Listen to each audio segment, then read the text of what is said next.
For a new reality show that's about to hit the airwaves. So here's what it's called: All My Baby's Mamas. And it's in development for the Oxygen Network. So take a look at it. So you guys, he might be known as a rapper, but here in Atlanta, he's known for having 11 kids and 10 baby mamas. Gangsta. My name is Ikria. They say I'm the first lady. I'm the baby mama with the most power because I control Charlotte's finances. So far, 30,000 people have signed a petition to stop the network from airing this upcoming show because they believe that it's offensive and humiliating to children. I don't understand it. I really don't get it.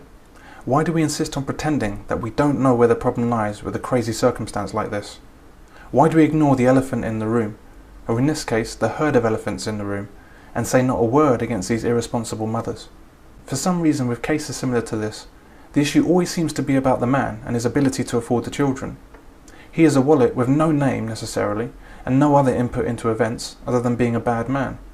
I don't find this funny. I don't think this is good for the kids. I don't think this is good for the women involved. I don't think, what's so funny about this? What's funny is, first of all, it's a 1-hour show and it shows somebody's life. He takes care of his children. You're just on the show spending an hour talking about how there was Obamacare and how we're just a society depending on the government. He takes care of his children. This sends the wrong message to young children. Single mothers are saying, my struggle should not be packaged for entertainment value, that as the press release again from this media company said, that our young female diverse audience can tweet and gossip about. He takes care of his family. He takes care of his kids. I don't, but he takes care of them. He's not Optimum, which you were just talking about. Women have complete choice and control of whether they have children and with whom they have children. Take a look at some abortion figures to see just how much control women have, and then add that to the number of women on the pill. Why is nobody in the news calling out these women for their total responsibility for this situation? It's like the great unsaid, she who must not be named, the empowered female, the toxic, irresponsible, feckless, society-destroying, cancerous piece of trash, otherwise known as a baby mama. I liken women deciding to have children with a man to a bank deciding to give a man a loan.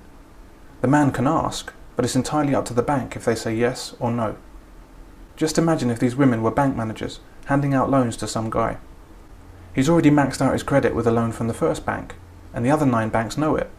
Yet when he comes calling, they give him loans anyway. If this happened, every single one of those 9 bank managers would be sacked for gross negligence. But when it's women dispensing children with no thought whatsoever, we don't even mention them as the prime causes of the problem, except to say that somehow the presentation of the truth is demeaning to women. It's people making deplorable, ridiculous, irresponsible decisions. They wanted to send, this media company wanted to send these very dangerous messages to young women. This sends the wrong message to children, and it's also very degrading to women. No, the behaviour of these women is what's demeaning to women, not a TV show about it.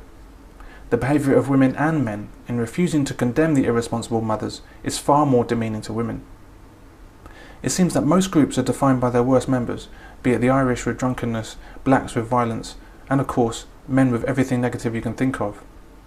The prime exception to this rule seems to be women. They wear halos no matter what they do.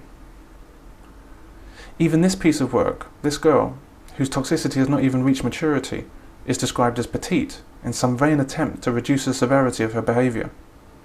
It's like a desperate ploy to deny our own eyes and proclaim women to be above reproach. Or where we can't deny it, then we mitigate it by describing her as petite or harmless.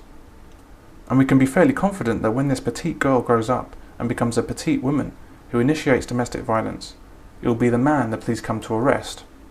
They'll take one look at her petite, bloodied fists and arrest him for assaulting her knuckles with his face. Women seem to be completely fine with being presented as having no agency in producing children for a man whom they knew had children with other women. Like they're simply vessels with no control or standards of behaviour, an object to which things just happen, wandering around like empty-headed imbeciles with no power of thought, not the slightest concern for their children's environment, not a care for anything except possibly some rap money.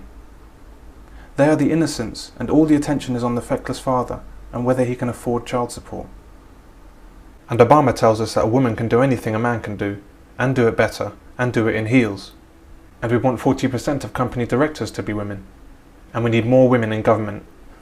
Should we presume that the women we apparently need to occupy those positions are some other breed of woman who does have control of her own behaviour and is not a leaf in the wind? Where are these women? Because they're certainly not amongst the powerless female victims we're presented with in our media at saturation levels.